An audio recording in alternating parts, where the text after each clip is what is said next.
CM ಬಂದು ಹೋಗಿದ್ದ 3200 ಕೋಟಿ ಇರ್ಲಿ, ಸಿಎಂ ಅವ್ರಿಗೆ ಗೊತ್ತಿದೆಯೋ ಇಲ್ಲೋ, PDOಗಳ ಹತ್ರ ವಸೂಲಿ. ಫೇರ್ ಡಿಪೋ ಒಂದು ಕಾರ್ಡ್ಗೆ 20 ರೂಪಾಯಿ. ಆ ವಿಲೇಜ್ ಅಕೌಂಟೆಂಟ್ಸು, RIಗಳು, ತಹಸೀಲ್ದಾರ್ಗಳು, ಎಲ್ಲಾ ಅಧಿಕಾರಿಗಳ ಹತ್ರ ಡೈರಿಗಳಲ್ಲಿ 20-20 ಸಾವಿರ ಅಂತ. ಯಾರಿದನ್ನು ವಸೂಲಿ ಮಾಡಿರೋದು ಅನ್ನೋದು ಫಸ್ಟ್ ತನಿಖೆ ಆಗ್ಬೇಕು. ಇವರು CM ಅವ್ರಿಗೆ ಕೊಟ್ಟಂತ ಮೊಮೆಂಟೋ ಕೂಡ ವಸೂಲಿ ಮಾಡಿದೆ ಅಂತ ಎಲ್ಲ ಕಡೆ ಗುಲ್ಲೆದಿದೆ. ಆಮೇಲೆ ಅಲ್ಲಿ ಜನಗಳು ಕರ್ಕೊಂಬಂದು ಗಿಫ್ಟ್ ಕೊಡ್ತೀನಿ ಅಂತ ಹೇಳಿ ಕರ್ಕೊಂಬಂದು ಅವ್ರಿಗೆ ಅದನ್ನು ಕೂಡ ಮೋಸ ಮಾಡಿದ್ದಾರೆ. ಅಲ್ಲಿ CM ಬಂದಿರೋದಕ್ಕೂ ಆ ಜನ ಬಂದಿರೋದಕ್ಕೆ ಸಂಬಂಧನೇ ಇಲ್ಲ. ನೋಡಿದ್ರೆ ಕನೆಕ್ಟ್ ಆಗಿತ್ತು ಅವ್ರು ಮಾತಾಡ್ಬೇಕಾದ್ರೆ. ಹಾಗಾಗಿ ಇದು ಫಸ್ಟ್ ತನಿಖೆ ಆಗ್ಬೇಕು. ನನಗೆ ಗೊತ್ತಿರಂಗೆ ಶಾಸಕರಿಗೆ ಪಾಪ ಗೊತ್ತಿಲ್ಲ ಅನ್ಸ್ತದೆ ಇವೆಲ್ಲ, ಈ ವಸೂಲಿ ಆಗ್ತಿರೋದೆಲ್ಲ. ಅವ್ರ ಹೆಸರು ಹಾಕೊಂಡು ಬೇರೆ ಯಾರೋ ಮಾಡಿಬಿಟ್ಟಿದ್ದಾರೆ, ಅವ್ರಿಗೆ ಗೊತ್ತಾಗಲ್ಲ ಇವೆಲ್ಲ. ನೀವು ಅದನ್ನ ತನಿಖೆ ಮಾಡಿಸಿ ಈ ಅಧಿಕಾರಿಗಳ ಹತ್ರ ವಸೂಲಿ ಆಗಿರೋದು ನಿಜಾನ ಅಂತ ತಿಳ್ಕೋಬೇಕು. ಇದು ಜನ ಮಾತಾಡ್ತಾ ಇರೋದು ಎಲ್ಲ ಕಡೆ. ದೊಡ್ಡ ಮಟ್ಟದಲ್ಲಿ ವಸೂಲಿ ಹಾಕಿದ್ದಾರೆ 3-4 ಕೋಟಿ. DK ಶಿವಕುಮಾರ್ ಸಾಹೇಬ್ರ ಹೆಸರು ಹೇಳಿ, CM ಅವ್ರ ಹೆಸರು ಹೇಳಿ, ಇದು ನಿಜಾನ ಅಂತ ಫಸ್ಟ್ ಪ್ರೂವ್ ಮಾಡಿ. ಜಿಲ್ಲಾಡಳಿತದಿಂದ ನಡೆದಿರೋದು ಸರ್ಕಾರಿ ಕಾರ್ಯಕ್ರಮ ಇರೋದ್ರಿಂದ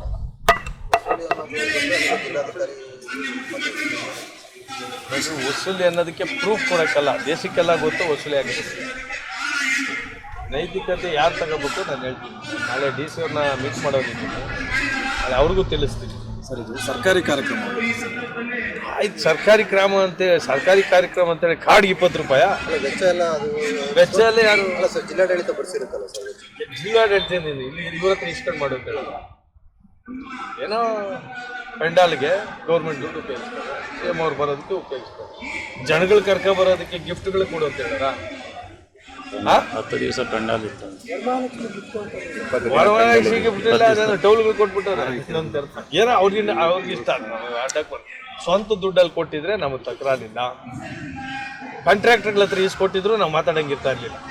ಏನೋ ಕಾಂಟ್ರಾಕ್ಟರ್ಗಳ ಲಾಭ ಬಂದೈತೆ ಏನೋ ಮಾಡ್ಕೊಂಡವ್ರು ಅವ್ರ ಸರ್ಕಾರ ಅಂತ ಹೇಳ್ಬೋದು. ಯಾವ ಮಟ್ಟಕ್ಕೆ ಹೋಗಿದ್ದಾರೆ ಅಂದ್ರೆ, ಫೇರ್ ಡಿಪೋ ಕಾರ್ಡ್ಗೆ 20 ರೂಪಾಯಿ. ಡೈರಿಗಳವ್ರಿಗೆ ಯಾಕೆ ಕೊಡ್ಬೇಕು? ಡೈರಿಗಳವ್ರ ಹತ್ರ ವಸೂಲಿ. ಎಲ್ಲ VA RIs ಎಲ್ಲ ಕೂಲ್ ಮಾಡ್ಕೊಂಡು ತಗೊಂಡೋಗಿ ಕೊಟ್ಟಿದ್ದಾರೆ ದುಡ್ಡು. ಕಾರ್ಯಕ್ರಮಕ್ಕೆ ಎಷ್ಟಾರ ಖರ್ಚು ಮಾಡಲಿ, ನಾನು ಕಾರ್ಯಕ್ರಮ ಮಾಡ್ತೀನಿ, ನನ್ನ ಮದುವೆ ಮಾಡ್ಕೊಂಡು 20 ಕೋಟಿ ಖರ್ಚು ಒಂದು ದುಡ್ಡಲ್ಲಿ ಏನಾರ ಮಾಡ್ತೀನಿ. DK ಶಿವಕುಮಾರ್ CM ಅವ್ರ ಹೆಸರು ಹೇಳಿ ಬಯಾಡಿಸಿ ದುಡ್ಡು ವಸೂಲಿ ಮಾಡೋದು ತಪ್ಪು. ಇವಾಗ ಟ್ರಾನ್ಸ್ಫರ್ಗಳಾಗ್ತವೆ, ನಿಮಗೆ ತೊಂದರೆ ಆಗ್ತದೆ ಕೊಡಲಿಲ್ಲ ಅಂದರೆ. ಯಾರು ವಸೂಲಿ ಮಾಡಿರೋದು ಅನ್ನೋದು ಗೊತ್ತಾಗ್ಬೋದು. ಫಸ್ಟು ನಾನು ಜಿಲ್ಲಾಧಿಕಾರಿಗಳ ಗಮನಕ್ಕೂ ತರ್ತೀನಿ. ಅವ್ರ ಹೊಸದು ಬಂದಿದ್ದಾರೆ, ಕಾರ್ಯಕ್ರಮವನ್ನು ನೀಟಾಗಿ ಮಾಡಬೇಕು. ಈ ಥರ ವಸೂಲಿ ಮಾಡ್ತೀನಿ. ಅಲ್ಲಿ ಬಂದ ಜನ ಎಲ್ಲ ಒಂದು ಏನೊಂದು ಬೈಕೊಂಡೋದು ನೋಡಿದ್ದೀರಾ? ವಿಶೇಷವಾಗಿ 60-70% ಮಹಿಳೆಯರು ಬಂದಿರ್ತಾರೆ. ಏನಕ್ಕೆ ಕರ್ಕೊಂಡ್ಬಂದ್ರು ಮಹಿಳೆಯರನ್ನ? ಜನ ಜೋಶ್ ಹೆಂಗಿರ್ಬೇಕು, ಸಾಧನೆ ಸಮಾವೇಶ ಅಂದರೆ ಈಗ ನಿರೀಕ್ಷೆ ಮೀರಿ ಬಂದ್ಬಿಟ್ಟಿದ್ದಾರೆ, ನಾವು ನಾಟಿ ಮಾಡೋಕ್ಕಾಗಿಲ್ಲ ಅಂತ ಹೇಳಿ. ನಿರೀಕ್ಷೆ ಮೀರಿ ಎಲ್ಲಿ ಬರ್ತಾರೆ? ಬಸ್ಸುಗಳು ಯಾರು ಕೊಟ್ಟಿದ್ದೆ? ಬಸ್ಸುಗಳು ದುಡ್ಡು ಕೊಟ್ಟವ್ರು ಯಾರು? ಎಷ್ಟೇ ಆಗಲಿ ಆಶಾ ಕಾರ್ಯಕರ್ತರು ಬಂದರೆ ಎಲ್ಲರೂ ಜಿಲ್ಲೆ ಪೂರ್ತಿ ಗೌರ್ಮೆಂಟ್ನ ಒಂದು ಪಾರ್ಟ್ ಬರಲಿ. ಆಮೇಲೆ ನಮ್ಮ ಇದು ಅಂಗನವಾಡಿ ಅವ್ರನ್ನೆಲ್ಲರಿಗೂ ಕಂಪಲ್ಸರಿ ಮಾಡಿದ್ರೆ ಅದೆಲ್ಲ DC ಅವ್ರು ಮಾಡೋದು ಒಳ್ಳೇದು. CM ಫಂಕ್ಷನ್ ನಾನು ಒಪ್ಕೋತೀನಿ, ಎಲ್ಲರೂ ಭಾಗಿಯಾಗ್ತೀವಿ. ಈ ಜನಗಳಿಗೆ ಸುಳ್ಳು ಹೇಳಿ ಕರ್ಕೊಂಬಂದು, ಅದು ಸುಳ್ಳು ಹೇಳಿ ಕರ್ಕೊಂಬಂದು ಕೊಡಲಿಲ್ಲ, ಅದು ಅವ್ರ ಇಷ್ಟ. ಈ ಎಲ್ಲರ ಹತ್ರ ವಸೂಲಿ ಆಗಿದೆಯಲ್ಲ, ಎಲ್ಲೂ ಒಬ್ಬರನ್ನ ಬಿಟ್ಟಿಲ್ಲ, ಒಬ್ಬರನ್ನ ಬಿಟ್ಟಿಲ್ಲ. ಕಾಂಟ್ರಾಕ್ಟರ್ಸ್ ಹತ್ರ ವಸೂಲಿ ಅದು ನಡೀತಾ, ಅದು ಗೌರ್ಮೆಂಟ್ದು ಹಂಗಾಗ್ಬಿಟ್ಟಿದೆ. ಕಾಂಟ್ರಾಕ್ಟರ್ ಹತ್ರ ತಗೊಂಡ್ರೆ ಅದು ನಾರ್ಮಲ್ಲು, ಅದು ಲೀಗಲ್ಲು ಅಂತ ಆಗ್ಬಿಟ್ಟಿದೆ. ಅಷ್ಟಕ್ಕೆ ಸೀಮಿತ ಆಗಲಿಲ್ಲ, ಇನ್ನೂ ಕೆಳಗೆ ಮಟ್ಟ ಕೊಟ್ಟಾಗಿದ್ದಾರೆ. ಫೇರ್ ಡಿಪೋ ಅಲ್ಲಿ ತಗೊಂಡಿರೋದು ಒಂದು ಕಾರ್ಡ್ಗೆ 20 ರೂಪಾಯಿ ಅಂದರೆ ತಲೆ ಬಗ್ಗಿಸ್ಬೇಕಲ್ಲ. ಇದನ್ನ ಅದು ಸರ್ಟಿಫಿಕೇಟ್ ಮೇಲೆ ಸರ್ಟಿಫಿಕೇಟು ಒಬ್ಬೊಬ್ಬರನ್ನೊಂದು. ಈ certificate Delhi Kolar milk federation ಆಗಿರೋ ಸರ್ಟಿಫಿಕೇಟ್ ಯಾರು ಕೊಡೋರು? ನಮ್ಮ ತಾಲೂಕಲ್ಲಿ 700 ಎಕರೆ ಲೂಟಿ ಮಾಡಿದ್ದಾರೆ ಅಂತ DC ಅವರು ಹೇಳೋಗಿದ್ದಾರೆ. ಅದಕ್ಕೆ ಸರ್ಟಿಫಿಕೇಟ್ ಕೊಡೋರು ಯಾರು? ಅವ್ರು ಹೇಳೋದು ಸರ್ 3200 ಕೋಟಿ ಅಭಿವೃದ್ಧಿನ ಸರಿಸಕ್ಕಾಗ್ತಾ ಇಲ್ಲ ವಿರೋಧ ಪಕ್ಷದವರು. ನಾನು ಇವಾಗ ಏನಾರು ಹೇಳಿದ್ನಾ? 3500 ಕೋಟಿ ಎಲ್ಲಿದೆ ಫಸ್ಟ್ ಹುಡುಕ್ರಿ ಮಾಲೂರಲ್ಲಿ. ಇದಕ್ಕೆ ಹಿಂಗೆ ಮಾತಾಡ್ತಾ ಇದ್ದಾರೆ. ನಾನು ಏನು ಮಾತಾಡ್ತಾ ಇದ್ದೀನಿ? ನಾನು ಅಭಿವೃದ್ಧಿ ಬಗ್ಗೆ ಮಾತಾಡಲೇ ಇಲ್ಲ. ನಾನು ಹೇಳ್ತಾ ಇರೋದು ವಸೂಲಿ ಆಗ್ತಾ ಇರೋದು ಭ್ರಷ್ಟಾಚಾರದ ವಿರುದ್ಧ ನಾನು ಮಾತಾಡ್ತಾ ಇದ್ದೀನಿ. ಇದು ನಿಜಾನ ಇಲ್ವಾ? ನೀವು ಆಚೆ ರಿಪೋರ್ಟರ್ಸ್ ನಿಮ್ಮ ಗಮನಕ್ಕೆ ಬಂದಿದೆಯಲ್ವ? ಇಷ್ಟು ದೊಡ್ಡ ಮಟ್ಟಕ್ಕೆ ವಸೂಲಿ ಆಗಿರೋದು ನಿಮ್ಮ ಗಮನಕ್ಕೆ ಬಂದಿದೆಯಲ್ಲ?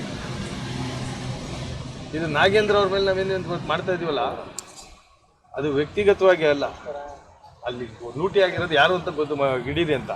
ಇಲ್ಲ ಹಂಗಲ್ಲ, ವಸೂಲಿ ಆಗಿರೋದೇ CM ಕಾರ್ಯಕ್ರಮಕ್ಕೆ. ವಸೂಲಿ ಮಾಡಿರೋರು ಯಾರು ಅಂತಲೂ ಗೊತ್ತು. ಪ್ರೂಫ್ ಕೊಡ್ತೀರ ನೀವು? ಪ್ರತಿಯೊಂದಕ್ಕೂ ಪ್ರೂಫ್ ಕೊಡಿ, ನಾವು ಮಾಡ್ತೀವಿ. ಹಾ, ಬೆಳ್ಳಿ ಪ್ರತಿಮೆ ಕ್ರಷರ್ಗಳವ್ರದು. ಅವರ ಆಂಧ್ರದವರು ಅವ್ರು ಏನು ಕರ್ಮ ಮಾಡಿ ಬಂದವರು, ಯಾರು ಬಂದ್ರು ಅವ್ರನ್ನ ಹೋಗಿ ಹಿಡಿತಾರೆ. ಹಾ, ಇನ್ನೊಂದು ಕ್ರಷರ್ ಅದ್ಯಾವುದೋ ಬ್ಲಾಕ್ಗಳು ಬೇರೆ ಮಾಡ್ಕೊಂಡವ್ರಂತೆ, ಅದೊಂದು ಕರ್ಮ. ನಾಳೆ DC ಅವ್ರ ಗಮನಕ್ಕೆ ತರಬೇಕು. ಇದಕ್ಕೆ ಕೊನೆನೇ ಇಲ್ಲ ರೀ. ನಮ್ಮ ಮಾಲೂರಲ್ಲಂತೂ ತೀರ ಕೆಳಕ್ ಮಟ್ಟಕ್ಕೆ ಬಂದ್ಬಿಟ್ಟು ನಿಂತಿದ್ವಿ. 10,000 ಬಿಡಲ್ಲ, 5,000 ಬಿಡಲ್ಲ ವಸೂಲಿ ಅಂದರೆ.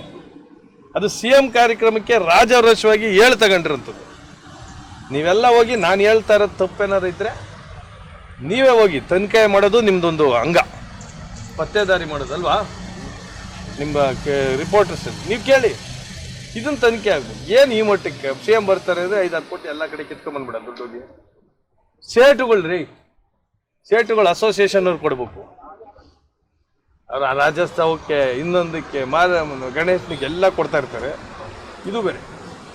ಇನ್ನು ಬರೋ ಚುನಾವಣೆಯಲ್ಲಿ 50,000 ಲೀಡ್ಗಿಂತ ಹೆಚ್ಚಾಗಿ ಗೆಲ್ಲಿಸಿ ಅಂತೇಳಿ ಎಲ್ಲ ಸಚಿವರು ಅವರು ಮಾಡಲಿ. 1 ಲಕ್ಷ ಲೀಡಲ್ಲೇ ಗೆಲ್ಲಿಸಿ ಅಂತೇಳಿ ಅವರು ಪಕ್ಷ, ಅವ್ರ ಶಾಸಕರು ಹೇಳೋದು ಸಹಜ. ಈ ಥರ ವಸೂಲಿ ಮಾಡ್ಕೊಂಡಿರೋದಕ್ಕೂ ಬಂದು ಸರ್ಟಿಫಿಕೇಟ್ ಕೊಡ್ತಾರಲ್ಲ, ಆದರ್ಶ ಅದು, ಆದರ್ಶ ಇದು ಅಂತ. ಎಲ್ಲಿಗೆ ಹೋಗ್ತಿದ್ವಿ? ದೇಶ ಉಳಿಯಲ್ರಿ ಹಿಂಗೆಲ್ಲ. ನಮ್ಮ ಮುಖ್ಯಮಂತ್ರಿಗಳು ಹೇಳ್ತಾರೆ, ನನಗೆ 1 ರೂಪಾಯಿ ದುಡ್ಡು ಬೇಡ, ನನಗೆ ಮಾಡಿರೋದು ಸಾಕು, ನನಗೆ ಈ 1.5 ವರ್ಷ ಒಂದು ಒಳ್ಳೆ ಆಡಳಿತ ಕೊಡಬೇಕು ಅಂದ್ರೆ ಅವ್ರ ಮನಸ್ಸು ಇಚ್ಛೆ ತೋರಿಸಿದ್ದಾರೆ. ಬಟ್ ಕಾರ್ಯರೂಪಕ್ಕೆ ಬರ್ಬೇಕಂದ್ರೆ ಜೊತೆಯಲ್ಲಿ ಏನದು ಕುರಿಗಳನ್ನ ಕಾಯಕ್ಕೆ ತೋಳುಗಳನ್ನ ಬಿಟ್ಬಿಟ್ರೆ ಹಿಂಗೆ ಉಳಿತಾವ ಕುರಿಗಳು. ಹಂಗಾಗಿರೋದು ಮಾಲೂರು ಪರಿಸ್ಥಿತಿ. ಎಲ್ಲ ಬೆಳಿಗ್ಗೆಯಿಂದ ಸಾಯಂಕಾಲ ಲೂಟಿ ಮಾಡಿ CM ಕಾರ್ಯಕ್ರಮಕ್ಕೆ ಹೋದ್ರೆ ಹೋಗ್ಲಿ, ಹಾಲಿಡೇ ಕೊಡೋದು ಬೇಡ ಅದಕ್ಕೆ ಲೂಟಿಗೆ? ಇಷ್ಟು ದಿನ ಲೋಡ್ 100,000 ಕೋಟಿ ಲೂಟಿ ಮಾಡಿದ್ದೀನಿ, ಅದರಲ್ಲಿ ಒಂದು 10 ಕೋಟಿ ಖರ್ಚು ಮಾಡ್ಬೋದಾಯ್ತಲ್ಲ ಸ್ವಂತ ದುಡ್ಡಲ್ಲಿ. ಅದಕ್ಕೂ ವಸೂಲಿ, ಅದರಲ್ಲೂ ಉಳಿಸ್ಕೊಳ್ಳೋದು. CMS ಹೇಳಿ ಫಂಕ್ಷನ್ ಮಾಡಿ ಅದರಲ್ಲೂ ಉಳಿಸೋದು. ಇದಕ್ಕೆ ಸರ್ಟಿಫಿಕೇಟ್. ಅಯ್ಯೋಯ್ಯಪ್ಪ, ಆ ಮಂತ್ರಿಗಳ್ಗೆ ಅದೇನು ಬುದ್ಧಿ ಆಯ್ತೋ ಗೆದ್ದೆ ಆಯ್ತೋ, ಬಂದರಲ್ಲ ಒಂದು ಇಂಥ ನಾನು ನೋಡೇ ಇಲ್ಲ, ಇಂಥ ನಾನು ಹುಟ್ಟೇ ಇಲ್ಲ ಅಂತ, ಇಂಥವ್ರು ಹುಟ್ಟೇ ಇಲ್ಲಂತೆ, ಇಂಥವ್ರು ನೋಡೇ ಇಲ್ಲಂತೆ. ಏನಿದೆ? ನಾನು ವೈಯಕ್ತಿಕವಾಗಿ ಮಾತಾಡಬಾರ್ದು ಅಂತಿದ್ದೆ. ಬಟ್ ಈ ಮಟ್ಟಕ್ಕೆ ವಸೂಲಿ ಆಗಿ ಯಾವ ಫಂಕ್ಷನ್, ಯಾವ ಪುರುಷಾರ್ಥಕ್ಕದು? CM ಅವ್ರು ಬಂದರು, ನಾವೆಲ್ಲ ಇವರೆಲ್ಲ ಬಂದು ಹೇಳ್ಬೇಕು ಅಂತಿದ್ವಿ. ಇಲ್ಲಿ ಆಗ್ತಾ ಇರೋದು ಬೇಡ. ಮೊದಲನೇ ಸಲ ಬಂದಿದ್ದಾರೆ, ನಾವೆಲ್ಲ ನಮ್ಮ ಪಾಡು ನಾವು ಸುಮ್ಮನೆ ಇದ್ವಿ. DC ಅವ್ರ ಗಮನಕ್ಕೆ ತರ್ತೀನಿ. ಸರ್, ಅವರು ಪದೇ ಇನ್ನೊಂದು ಪ್ರಶ್ನೆ ಕೇಳ್ತಾನೆ ಇದ್ದಾರೆ ಸರ್. ವಿರೋಧ ಪಕ್ಷದವರು ಯಾವುದಾದ್ರೂ ಒಂದು ಅಭಿವೃದ್ಧಿ ತೋರಿಸ್ತೀವಿ, ಏನು ಮುಂದೆ 100 ಇದೆ ತೋರಿಸ್ತೀವಿ ಅಂದರೆ ಅಷ್ಟು ಕಲ್ಲುಗಳು ನಿಲ್ಸಿದ್ವಿ ಅರ್ಥ ಆಗಲಿಲ್ಲ. ಮೊನ್ನೆ ಮಾಡಿದ್ರೆ ಅಯ್ಯಪ್ಪ ಪಕ್ಷದವರು ಯಾವ್ದಾದ್ರು ಒಂದು ತೋರಿಸ್ಲಿ ನೋಡೋಣ. ನಾನು ನೋಡ್ದಂಗೆ ಟೇಕಲ್ಲ, ಜಾಸ್ತಿ ಕಲ್ಲುಗಳವೆ. ಅಲ್ರಿ, ಹೊಸಕೋಟೆಯಿಂದ ಮಾಲೂರಿಗಾಗಿರೋ ರೋಡ್, ಸರ್ಜಾಪುರಿಂದ ಹೊಸೂರಿಗಾಗಿರೋ ರೋಡ್. ಕ್ರೆಡಿಟ್ ಯಾರಿಗೆ ಕೊಡ್ಬೇಕು? ನಾವು ಜಾರಕಿಹೊಳಿ ಅವ್ರು ಕೊಡ್ಬೇಕು. PWD ಮಿನಿಸ್ಟ್ರು ಸರ್ಕಾರ ಮಾಡಿದೆ, ನಾವು ಒಪ್ಕೊತೀವಿ. ಅದು ಕ್ವಾಲಿಟಿ ಏನಾಗಿದೆ ಅಲ್ಲಿ. ನಾನು ಅದನ್ನು ದೀಪಾಗಿ ಹೋದರೆ ಯಾರಿಗೆ ಅನುಕೂಲ ಆಗಿದೆ? ಆ ಕಾಂಟ್ರಾಕ್ಟರ್ ಕಡೆಯಿಂದ ಎಷ್ಟು % ಇಸ್ಕೊಂಡಿರೋ ಬೆಲ್ಲ ಹೇಳಕ್ಕೆ ಹೋದ್ರೆ ಇನ್ನೂ ದೊಡ್ಡದಾಗ್ತದೆ ಅಲ್ವಾ? ಹೇಳೋದು ಬೇಡ, ಅದಕ್ಕೂ ಪ್ರೂಫ್ ಇಲ್ವಲ್ಲ, ಎಲ್ಲದಕ್ಕೂ ಪ್ರೂಫ್ ಬೇಕಲ್ಲ. ನಾನು ಹೇಳೋದು CM ಕಾರ್ಯಕ್ರಮಕ್ಕೆ ಇಷ್ಟೆಲ್ಲ ನೀವು ಮಾಡಿದರೆ 3,600 ಕೋಟಿ ಮಾಡಿ ಮಾಲೂರು ಪೂರ್ತಿ ಡೆವಲಪ್ ಆಗ್ಬಿಟ್ಟಿದ್ರೆ ಜನ ಖುಷಿಗೆ ಬರ್ಬೇಕಾಯ್ತು. ಗಿಫ್ಟ್ ಕೊಡ್ತೀನಿ ಅಂತ ಕರ್ಕೊಂಬಂದು ಯಾಮಾರ್ಸೋದೇನಿತ್ತು? ಸೀರೆಗಳು ಅದು ಏನು ಮಾಡ್ತಾರೆ, ಚಿಕ್ಕಪೇಟೆಯಲ್ಲಿ ನಮ್ಮಂಥವ್ರು ಹೋದ್ರೆ ಕಾಯ್ತಾ ಇರ್ತಾರೆ, ಬಿಸಾಕೋವೆಲ್ಲ ಎತ್ತು ಕಳಿಸ್ಬಿಡ್ತಾರೆ ರೋಡಿಗೆ.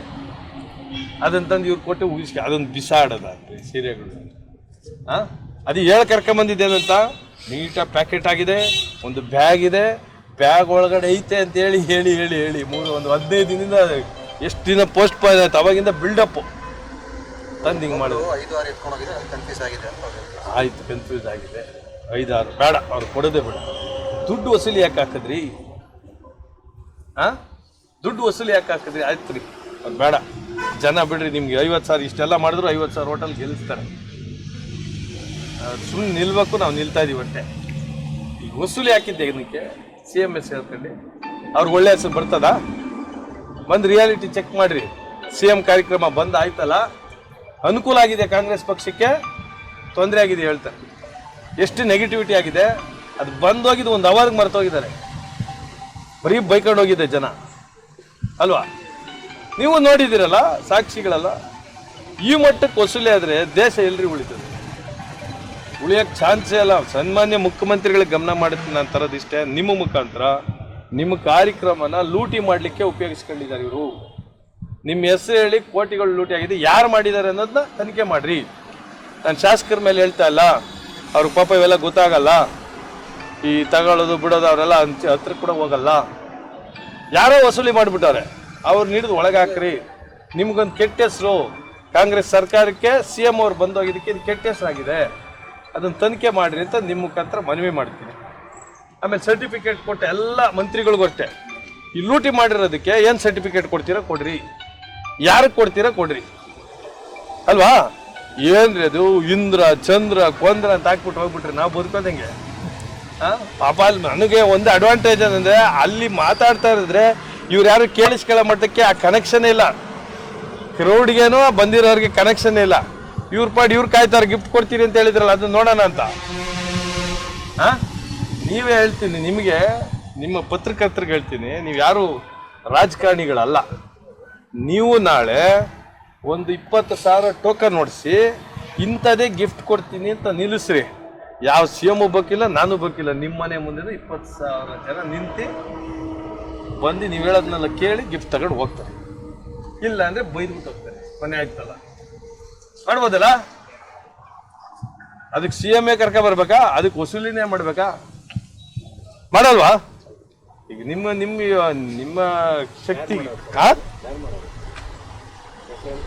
ಹೆಸರು ಹೆಂಗ್ ಹೇಳಕ್ಕಾಗ್ತದ್ರಿ? ಹೆಸರು ಹೇಳಕ್ಕಾಗ್ತದ? ಇಂದ್ರ ಚಂದ್ರ ಆಮೇಲೆ ಇನ್ಯಾರು ನಾಗೇಂದ್ರ ಅಂತ ಯಾರು ಮಾಡ್ಯಾರ? ಇಂದ್ರ ನರೇಂದ್ರ. ಏನಾಗ ನನಗೆ ಅವ್ರ ಪಕ್ಷ ಅವ್ರು ಹೊಗಳ್ಕೊಳ್ಳಿ, ನಮ್ದೇನು ಅಭ್ಯಂತರ ಇಲ್ಲ. ವಾಸ್ತವಿಕತೆಗೆ ಹತ್ರ ಇರ್ಬೇಕಲ್ಲ. 3,600 ಕೋಟಿ ಏನೇನು ತಿರ್ತಿ ದೇವಸ್ಥಾನ ನಾವು ಅವಾಗ ಮಾಡಿದ್ವಲ್ಲ ಗೋಪುರ, ಅದನ್ನು ಸೇರಿಸ್ಕೊಂಡವ್ರೆ. ಸೇರಿಸ್ಕೊಳ್ರಿ, ಯಾಕಂದ್ರೆ ಇನಾಗ್ರೇಷನ್ ಆಗಿಲ್ವಲ್ಲ, ಸೇರಿಸ್ಕೊಳಕ್ಕೆ ಹಕ್ಕಿದೆ ನಿಮ್ಗೆ.